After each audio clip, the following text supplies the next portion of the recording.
Assalamualaikum Bu Rani. Mohon maaf mengganggu. Ada beberapa hal yang ingin saya tanyakan nih. Waalaikumsalam Bu Astrid. Baik, silahkan.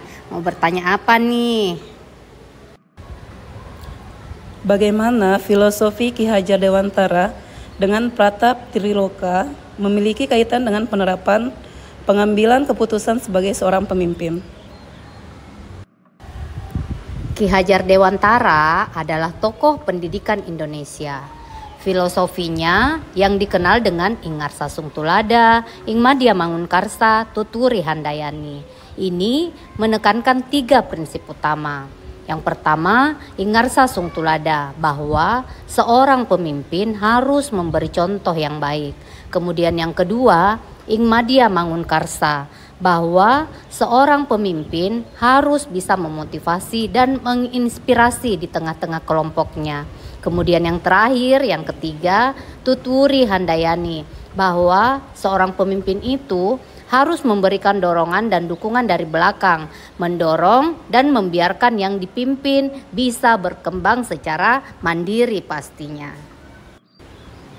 Dalam konteks pengambilan keputusan, filosofi ini mengajarkan bahwa pemimpin harus memimpin dengan memberikan contoh yang baik, mendorong kreativitas dan partisipasi dari bawah, serta memberikan dukungan dan bimbingan yang diperlukan untuk memungkinkan anggota tim berkembang dan mengambil inisiatif sendiri. Sedangkan Pratap Triloka merupakan pemikiran tentang keseimbangan dan harmoni dalam kehidupan. Dalam konteks pengambilan keputusan sebagai seorang pemimpin, filosofi Ki Hajar Dewantara dan Pratap Triloka dapat saling melengkapi. Pertama, dalam keseimbangan dan harmoni. Pratap Triloka mengajarkan pentingnya keseimbangan antara berbagai aspek kehidupan dan pemahaman mendalam. Seorang pemimpin yang mengintegrasikan prinsip ini akan mengambil keputusan yang mempertimbangkan berbagai dimensi dan dampak dari keputusan tersebut, serta keseimbangan antara kebutuhan individu dan kelompok. Yang kedua, contoh dan inspirasi. Filosofi Ki Hajar Dewantara menggarisbawahi pentingnya memberi contoh dan inspirasi. Pemimpin yang memahami filosofi ini akan tahu bahwa keputusan mereka harus mencerminkan nilai-nilai yang ingin mereka tanamkan dan bahwa keputusan tersebut harus menginspirasi orang lain untuk berperilaku dan bekerja dengan cara yang diharapkan. Yang ketiga, dukungan dan dorongan. Seperti prinsip Tuturi Handayani, seorang pemimpin yang baik harus memberikan dukungan dan dorongan, memungkinkan orang lain untuk berkembang dan berkontribusi secara efektif. Filosofi Pratap Triloka mendukung ini dengan menekankan pentingnya harmoni dan integrasi dalam seluruh sistem yang membantu dalam menciptakan lingkungan yang mendukung pertumbuhan dan inovasi. Nah, selanjutnya Bu, bagaimana nilai-nilai yang tertanam dalam diri kita berpengaruh kepada prinsip-prinsip yang kita ambil dalam pengambilan suatu keputusan? Nilai-nilai bagi seorang guru penggerak adalah berpihak kepada murid, mandiri, kolaboratif, reflektif, dan inovatif. Nilai-nilai tersebut harus ada dalam proses pengambilan keputusan. Nilai-nilai tersebut sebagai cerminan dari arah keputusan yang akan kita ambil. Seperti tujuan pengambilan harus berpihak pada murid, mandiri, bagaimana kita sebagai guru merespon suatu konflik dan permasalahan yang ada, kemudian adanya kerjasama dan kolaborasi tim di dalam penyelesaian masalah. Pengambilan keputusan yang selalu dievaluasi dan direfleksikan untuk perbaikan ke depannya, serta penanganan masalah dengan cara kreatif dan praktis. Selain itu, pengambilan keputusan ini juga harus berdasarkan kepada nilai-nilai kebajikan yang lain seperti keadilan dan bertanggung jawab. Bagaimana materi pengambilan keputusan berkaitan dengan kegiatan coaching atau bimbingan yang diberikan pendamping atau fasilitator dalam perjalanan proses pembelajaran kita, terutama dalam pengujian pengambilan keputusan yang telah kita ambil? Apakah pengambilan keputusan tersebut telah efektif? Masihkah ada pertanyaan-pertanyaan dalam diri kita atas pengambilan keputusan tersebut? Hal-hal ini tentunya bisa dibantu oleh sesi coaching yang telah dibahas pada sebelumnya. Coaching bertujuan untuk membantu individu atau kelompok dalam proses pengambilan keputusan dengan cara yang lebih terstruktur dan reflektif. Dalam sesi coaching, pendamping atau fasilitator akan yang pertama membantu mengidentifikasi tujuan, di mana kita mengarahkan klien untuk memahami tujuan mereka dengan lebih jelas yang akan membantu dalam pengambilan keputusan yang lebih terfokus. Kemudian yang kedua, menyediakan perspektif baru di mana kita mengajukan pertanyaan yang mendorong klien untuk melihat situasi dari berbagai sudut pandang sehingga keputusan yang diambil lebih informatif. Dan yang ketiga, memfasilitasi refleksi, di mana kita membantu klien untuk merefleksikan keputusan yang telah diambil, termasuk mengevaluasi hasil dan proses pengambilan keputusan tersebut. Coaching dengan Tirta ini dapat membantu guru dan pendidik untuk mengidentifikasi permasalahan yang terjadi, sehingga dapat membantu klien untuk menyelesaikan masalahnya dengan pertanyaan-pertanyaan berbobot. Model alur Tirta sangat berkaitan dengan 9 langkah pengambilan keputusan. Secara keseluruhan, coaching memberikan kita dukungan dalam proses pengambilan keputusan dengan memfasilitasi refleksi, evaluasi, dan pengembangan keterampilan. Ini memungkinkan kita untuk membuat keputusan yang lebih baik dan lebih efektif, serta menghadapi tantangan dengan lebih percaya diri. Bagaimana kemampuan guru dalam mengelola dan menyadari aspek sosial emosionalnya akan berpengaruh terhadap pengambilan suatu keputusan, khususnya masalah dilema etika. Pengelolaan dan kesadaran aspek sosial emosional memainkan peran sangat penting dalam proses pengambilan keputusan, terutama ketika menghadapi dilema etika. Guru yang mampu mengelola emosi mereka, termasuk kesadaran diri, manajemen diri, kesadaran sosial dengan rasa empati yang tinggi terhadap orang lain, tetap menjaga hubungan komunikasi baik dengan orang yang terlibat, dan tetap konsisten dengan nilai-nilai etika mereka, akan membuat keputusan yang lebih bertanggung jawab, lebih adil, lebih rasional, dan berdampak positif bagi lingkungan pendidikan. Nah Bu, selanjutnya bagaimana pembahasan studi kasus yang fokus pada masalah moral atau etika kembali kepada nilai-nilai yang dianut seorang pendidik? Pembahasan studi kasus yang fokus pada dilema etika dan bujukan moral sangat bergantung pada nilai-nilai yang dianut pendidik, sehingga pendidik atau guru harus memiliki nilai-nilai kebijakan universal seperti kebenaran, keadilan, kejujuran, integritas, tanggung jawab, empati, kemanusiaan, dan sebagainya. Dengan merujuk pada nilai-nilai kebajikan universal dan profesional, pendidik dapat memastikan bahwa keputusan yang diambil tidak hanya adil dan etis, tetapi juga konsisten dengan prinsip-prinsip yang mereka anggap penting.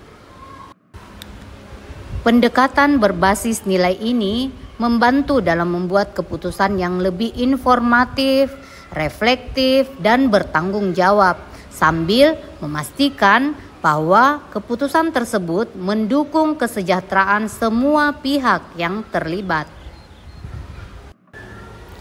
Dan bagaimana pengambilan keputusan yang tepat tentunya berdampak pada terciptanya lingkungan yang positif, kondusif, aman, dan nyaman. Keputusan yang tepat memainkan peran penting dalam menciptakan lingkungan yang positif, kondusif, aman, dan nyaman. Dengan memastikan keadilan, membangun kepercayaan, meningkatkan kesejahteraan, dan mendukung partisipasi serta keterlibatan, keputusan yang bijaksana dan etis dapat secara signifikan mempengaruhi kualitas dan atmosfer lingkungan, baik di tempat kerja, sekolah, maupun di dalam komunitas.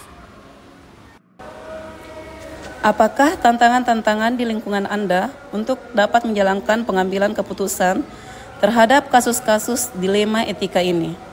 Adakah kaitannya dengan perubahan paradigma di lingkungan Anda? Tantangan dalam pengambilan keputusan terkait dilema etika seringkali terkait dengan konflik nilai, tekanan eksternal, keterbatasan informasi, kompleksitas situasi, perbedaan perspektif, dan kepatuhan terhadap regulasi.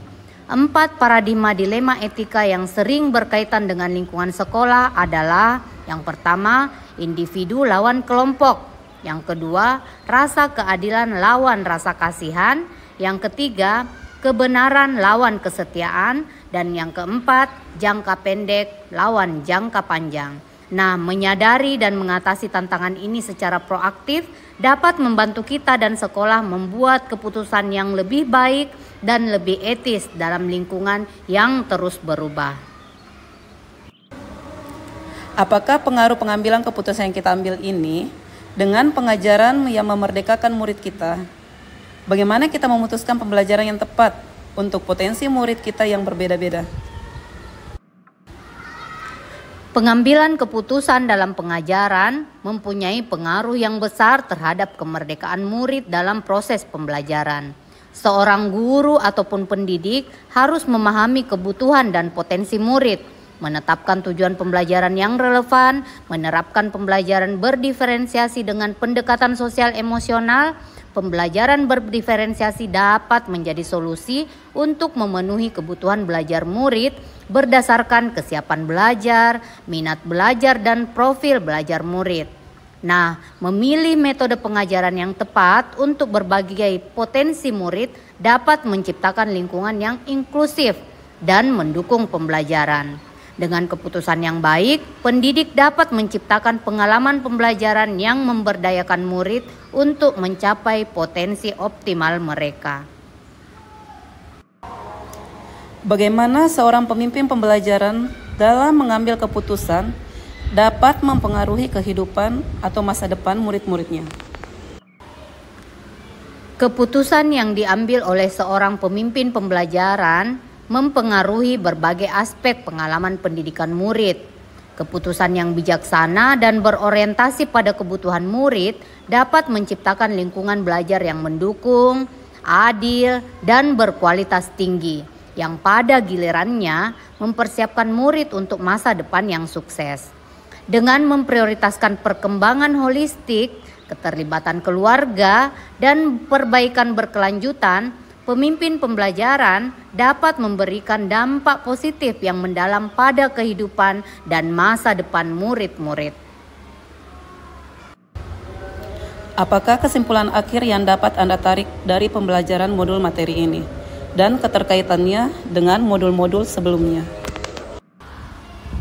Secara keseluruhan, modul 3.1 ini menggarisbawahi hubungan erat antara pengambilan keputusan berbasis nilai-nilai kebajikan sebagai pemimpin dengan materi pada modul-modul sebelumnya. Prinsip dan paradigma dilema etika dalam pengambilan keputusan hendaknya harus berdasarkan dengan nilai-nilai kebajikan universal, bertanggung jawab, dan berpihak kepada murid. Semua dasar pengambilan keputusan tersebut terdapat dalam modul sebelumnya, yakni filosofi pemikiran Ki Hajar Dewantara, nilai dan peran guru penggerak, dan budaya positif. Seorang guru harus memenuhi kebutuhan belajar muridnya dengan pembelajaran berdiferensiasi. Keterkaitan antara modul-modul ini menunjukkan bahwa keputusan yang bijaksana dan berbasis nilai-nilai kebajikan universal mampu mempengaruhi kualitas pembelajaran dan hasil pendidikan murid secara menyeluruh. Integrasi aspek-aspek ini dalam praktik sehari-hari mendukung pembelajaran yang memberdayakan murid dan mempersiapkan mereka untuk masa depan yang lebih baik.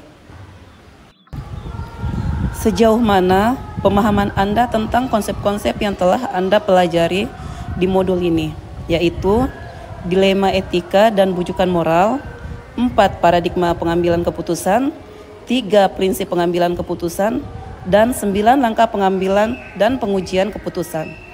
Adakah hal-hal yang menurut Anda di luar dugaan? Dilema etika, benar lawan benar, adalah situasi yang terjadi ketika seseorang harus memilih antara dua pilihan, di mana kedua pilihan secara moral benar tetapi bertentangan.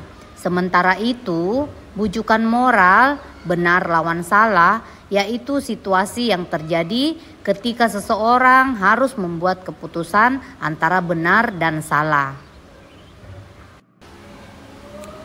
4 paradigma pengambilan keputusan. Yang pertama, individu lawan kelompok, individual versus community. Kemudian yang kedua, rasa keadilan lawan rasa kasihan, justice versus mercy. Kemudian yang ketiga, kebenaran lawan kesetiaan, truth versus loyalty.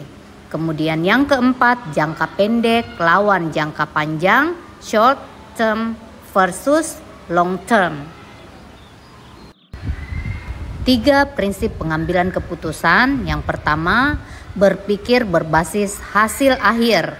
Kemudian yang kedua, berpikir berbasis peraturan. Dan yang ketiga, berpikir berbasis rasa peduli.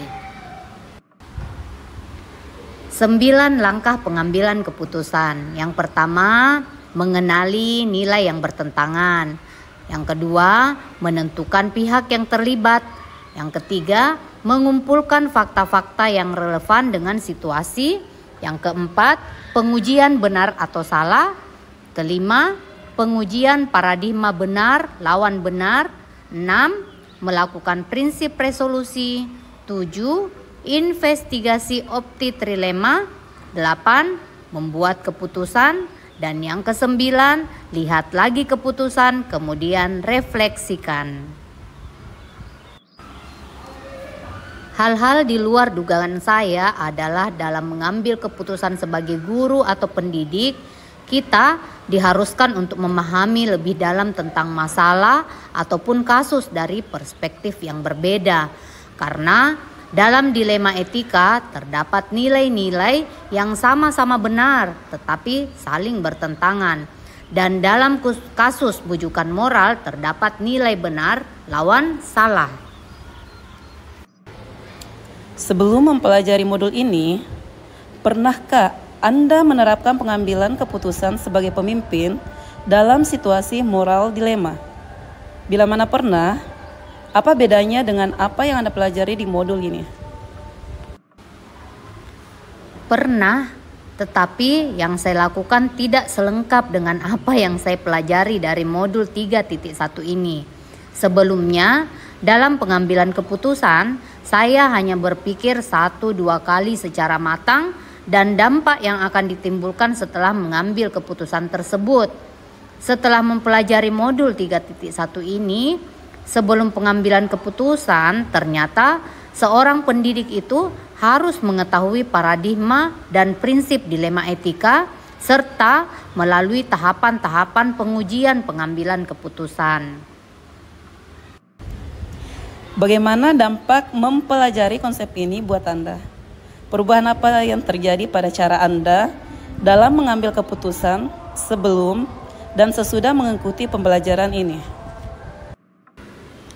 Dampak yang saya dapatkan setelah mempelajari modul 3.1 ini adalah pengambilan keputusan dalam kasus dilema etika dan bujukan moral bisa lebih bijaksana dan reflektif dengan pertimbangan yang mendalam tentang etika, prinsip, dan proses pengambilan keputusan.